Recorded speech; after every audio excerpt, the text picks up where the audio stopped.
Okay, so this is the boat from the inside at Lake Powell. So we're just sitting here contemplating how bad we need a bigger boat. Because I'm scrunched up in the bow. There's Samalama, who we can't really see because it's too dark. There you go. Yay.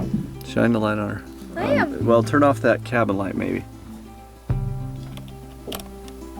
That's a little better. So there's Sam. Red eyes. And we're down here at Lake Powell. We just finished a great home-cooked meal. What do we have, Sam? Home-cooked from a box. Turkey and mashed potatoes. Turkey and gravy and mashed potatoes, cooked by Dad. He's the greatest. Well, I started my career on boats on this 24-foot chaparral way back a long time ago when my kids are little enough to just want to be drug around on an inner tube behind the thing on places like Lake Powell and Flaming Gorge. I went through a 32-foot Sea Ray that we had some motor issues with. I sold that to a guy down in San Diego. And now, fast forward to about 2018, 2019, I find myself hunting for a trawler up in the Pacific Northwest. We even got to the point where Gray and I flew up to Seattle and looked at a couple of different boats. They always look a little different once you're on them than they do online, but wound up pretty interested in this 42-foot Davis trawler. It was called Decent Proposal.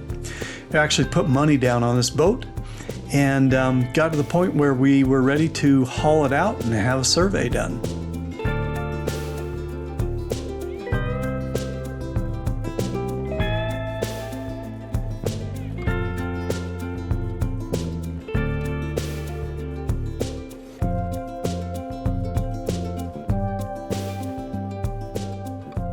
So survey time comes, we fly back up to Seattle again, lift this bad boy out of the water and get busy looking it over.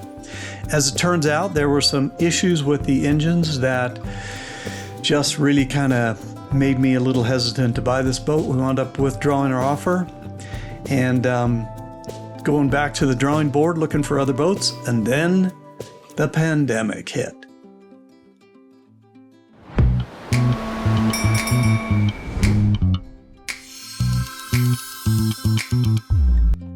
With the pandemic behind us, I got busy looking for boats again and settled in on a 1986 Ponderosa 42 trawler. Well, I've got some time, so I thought I'd do a little reconnaissance of the surroundings here, since this is going to wind up probably being my home away from home for a while. So I am all the way to the north end here of this complex where the marina is. And there's a park here, so I'm walking around the park and we'll go down and check out the water. All right, well, I'm trying to keep the lens out of the rain, but I'm out here on the beach, and Alaska is that way, and the marina is that way, all the way down there, the other end of this area that I'm at. Got train tracks going around the corner, right over there, and huge park behind me here. Lots of dogs out walking around, so that'll be good. I was a little worried about the dog situation. Okay, well, here we are on the up on the fly bridge of the Ponderosa. So we've got the dash here. That's touchscreen, multi-function display up there. Engine controls, bow thruster, radio. Depth finder, I think that was over there. So anyway, let's take a quick spin around here. Lots of storage under both of these benches. Plenty of room of storage, and that's the ditch bag over there. That stays with everything we see, I think, basically for the most part goes with the boat. So there is a spot up here on the back of the sun deck where a dinghy could sit. It's not currently used for that. The dinghy is attached to the back here. So now we're coming down into the bar area. This ice maker does not work, but that's the only thing so far we found that doesn't work. Sink and entertainment area there. And then you go out these doors, down the side decks. It's raining quite hard. It seems to always be raining when I'm looking at boats, but then this area here is kind of set up to make it easy for us to reach out and hook a line on the back cleat back here. So that snaps up and then can kind of close back down. I think I'll just close that for now. Okay, so back stateroom. Let's turn on the light.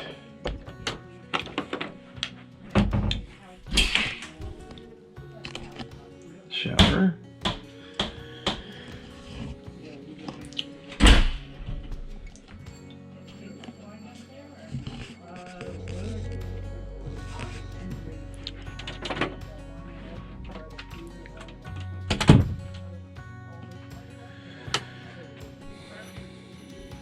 So drawers and cabinets everywhere. So this is the back cabin. There's a washer and dryer in there.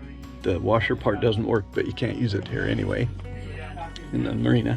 But the dryer does work, and they said they dry stuff a lot with it. And then looks like a pocket door. Okay, so we're all the way forward now. Those stay. Cruising the Gulf Islands I have already, but looks like a bunch of other good stuff there. Storage.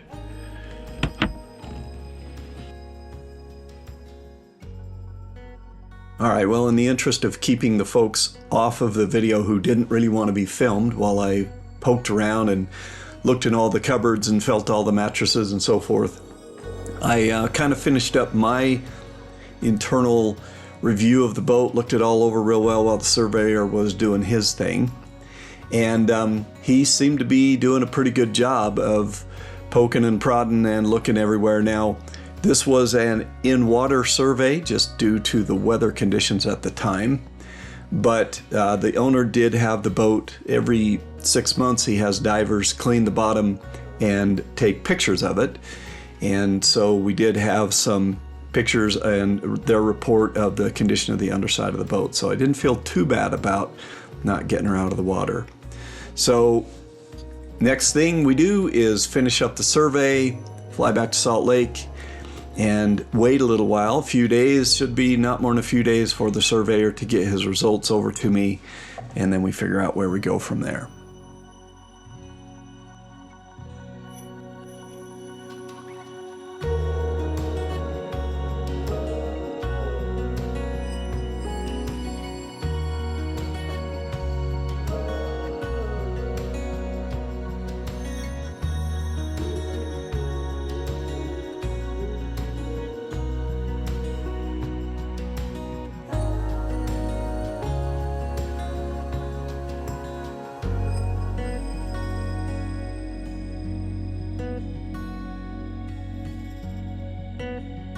There we go. We got up there. We got the survey done.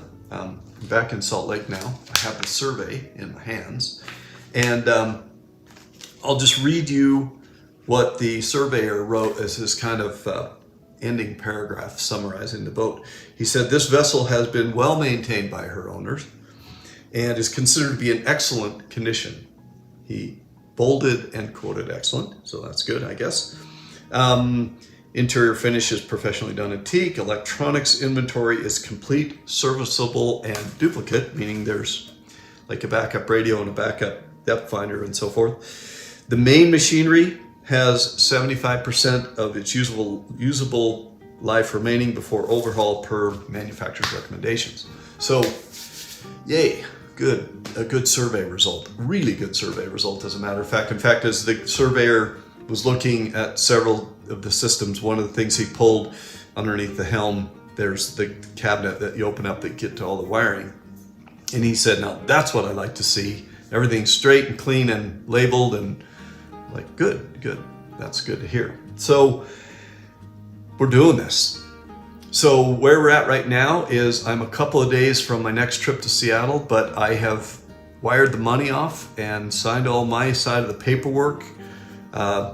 I've got the insurance lined up. I've got the sublease paperwork done to sublease the slip at Shilshole Marina from the owner. I can stay there for a year, and then I got to figure out what to do. So they said there's a 2-year waiting list on that marina. I hope that's not the case. But what I'm also hoping is I'm going to get my name on the list, because I'm assuming they're going to need me on the list.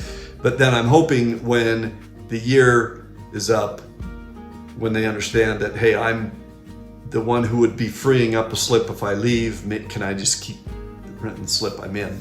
Hopefully that'll work. We'll see. I'll have to make some big friends at the marina office to make sure we can pull that off. If not, after a year, I got to figure out where we're going. But at least I got a year to worry about that. Well, after all the searching and the surveys and all that, the actual purchase is a little anticlimactic, but it's done.